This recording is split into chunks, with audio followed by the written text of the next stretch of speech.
गुजरात के भरूच में लोकसभा की सीटें आम आदमी पार्टी को दिए जाने के बाद पार्टी नेताओं और कार्यकर्ताओं में लगातार नाराजगी का माहौल देखा जा रहा है। लोकसभा चुनाव 2024 में कई दलों ने इंडिया गठबंधन के तहत समझौते किए हैं, जिसके तहत भरूच लोकसभा सीट आम आदमी पार्टी को दी गई है। लेकिन भरूच कांग्रेस के नेता इस चुनाव को कांग्रेस के चुनाव चिन्ह पर लड़ने की मांग कर रहे हैं। जिला कांग्रेस समितिना તમામ વરિષ્ઠ આગેવાનો સંગઠનના હોદ્દેદારો ની સમક્ષ આજે જે રાજકીય પરિસ્થિતિ ભરૂચ સંસદીય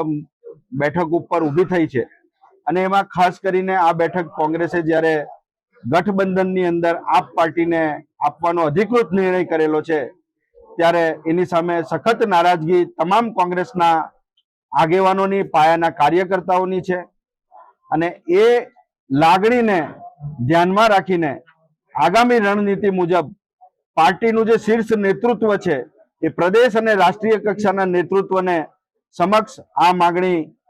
ઉપર પુનઃ વિચાર કરવામાં આવે। જે બેઠક આપને ફાળવવામાં આવેલી છે એ બેઠક કોઈ પણ સંજોગોમાં અમે આપના ચૂંટણી ચિહ્ન ઉપર લડાઈ એવું ઈચ્છતા નથી। ઉમેદવાર કોઈ પણ હોઈ શકે એના માટે અમે કઈ વાંધો રાખતા નથી, પરંતુ પાર્ટીનો સિમ્બોલ આ લોકસભા બેઠક ઉપર હોવો જોઈએ એવી માંગણીને બુલંદ કરવા માટે અને કાર્યકર્તાઓ અને પ્રદેશ અને જે રાષ્ટ્રીય નેતૃત્વ છે એ આ બાબતે પુનઃ વિચાર કરે એના માટેનું આજે અમારું આયોજન છે। આના માટેની એક ચોક્કસ રણનીતિ કોંગ્રેસના તમામ પાયાના જે આગેવાનો છે, તમામ કાર્યકરો છે એમને સાથે ઘડી કાઢવામાં આવેલી છે અને આ માંગણી ઉપર અમે કોઈ પણ રીતે બાંધછોડ કરવા માંગતા નથી। પાર્ટીનો હજી વધારે વિસ્તાર થાય એ માટે તમામ પોતાની કારકિર્દીને 25 વર્ષથી 30 વર્ષથી 35 વર્ષથી જે લોકો પરિવાર ઘરબાર છોડીને પાર્ટીના કામમાં લાગેલા છે એની ચોક્કસ લાગણી દુભાઈ છે અને આ નિર્ણયથી તેઓ નાખુશ છે। ત્યારે એવા કાર્યકર્તાઓની હજારો મતદારો જે છે, લાખો મતદારો ભરૂચ સંસદીય મત વિસ્તારના જે વર્ષોથી કોંગ્રેસને વરેલા છે એ મતદારો નું ધ્રુવીકરણ કોઈ अन्य પાર્ટીમાં ન થાય અને જે અમારો આશય છે આ ગઠબંધનનો ભારતીય જનતા પાર્ટીને હરાવવાનો, પણ આ નિર્ણયથી ચોક્કસ મને એવું લાગે છે કે આમાં ભારતીય જનતા પાર્ટી મજબૂત થશે અને એ વિચારની ઉપર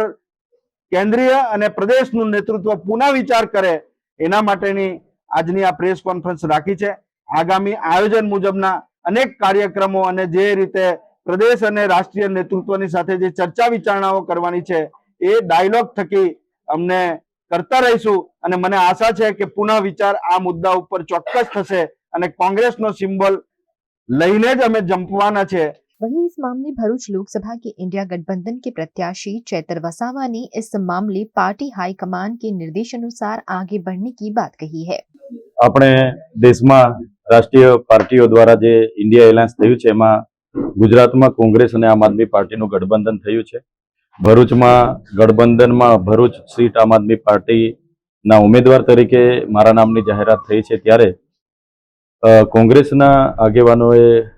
પણ ઈચ્છા વ્યક્ત કરી છે કે ચૈતરભાઈ કોંગ્રેસના સિમ્બોલ પરથી લડે, પરંતુ હું આમ આદમી પાર્ટીના સિમ્બોલ પરથી ધારાસભ્ય તરીકે ચૂંટાયો છું, વિધાનસભામાં દળનો નેતા પણ છું, એટલે હાલના તબક્કે હું એમની જે લાગણી છે કે એમના સિમ્બોલ પરથી લડે તો એમની વાતને હું અમારા